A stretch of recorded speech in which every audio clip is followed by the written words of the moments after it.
Hello guys, welcome to my video. This is going to be a very informative and educated video about my chosen guru within the field of management. We all know there are so many experts in the field of management, people who have contributed a lot to this subject of studies. But among all those people, I have selected one of them whom I consider as the best. Of course, I am not saying he is the best, but what I'm saying that he is considered as one of the best within the field of management. And why I consider him as one of the best, this is the reason for which I have selected him as my chosen guru within the field of management in order to analyze, to elaborate, and to explain some of his contribution within the field of management.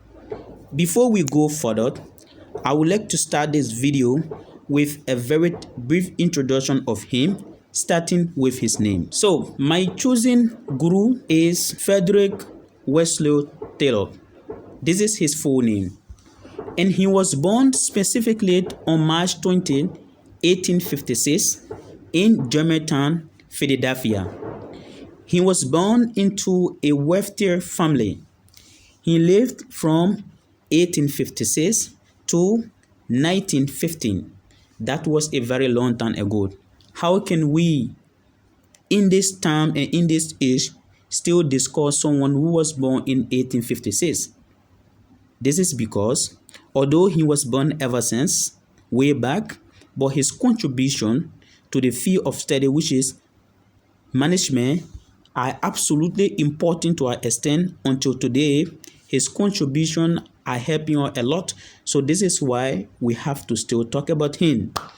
So he was an American mechanical engineer and management consultant. And he is often referred to as the father of scientific management. Why he is referred to as the father of scientific management? This is a question to you. Wondered about the answer? But I'm going to make sure at the end of this video, you are going to know why he is referred to as the father of scientific management. His father's name was Franklin Taylor, and his mother's name was Emmeline Annette Wesley Taylor. Fredrick Taylor was a very bright student. He was very intelligent. And at a very young age, he showed interest in engineering and industrial efficiency at a very young age. After finishing his education, Taylor worked as an apprentice mechanic and rose through the ranks to become a chief engineer at Mayville Steel Company. It was during his time at Mayville that Taylor developed his ideas on scientific management. This idea of scientific management was the main reasons he is regarded as the father of scientific management, because he was the very first person to bring about the idea of scientific management. What is the idea of scientific management? Let me explain to you. Scientific management aim is to increase efficiency and productivity in the workplace by applying scientific systems and methods.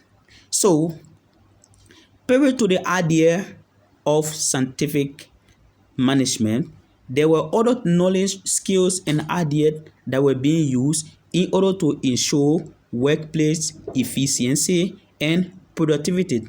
But those ideas and methods were not so vibrant. So Franklin Wesley Taylor, he thought about this, and then he realized that it was absolutely indispensable, absolutely important to bring up a method, a system, a scientific system that will be able to help in the efficiency and productivity of the workplace. And he named this scientific management because his idea, his knowledge are in line with science. So, and this idea aims is to increase efficiency and productivity in the workplace. So this is why he is considered as the father of scientific management. Today, Taylor's ideas on scientific management were controversial and often criticized, but they had significant impact on modern management actions. He authored several books on the subject, including The Principle of Scientific Management, which was authored by him in the year 1911. Unfortunately, Taylor died of pneumonia in 1915, but his legacy, his contribution to the field of management are still being used today by students, by other experts, by other people that are interested within the field of management. This is a very big information about Fredrick W. Taylor. Now, let's go to his contribution in the field of management. I know you have so many thoughts in your mind. Based on his intro, you can see that he is a very influential individual within the field of management. But what are his contributions?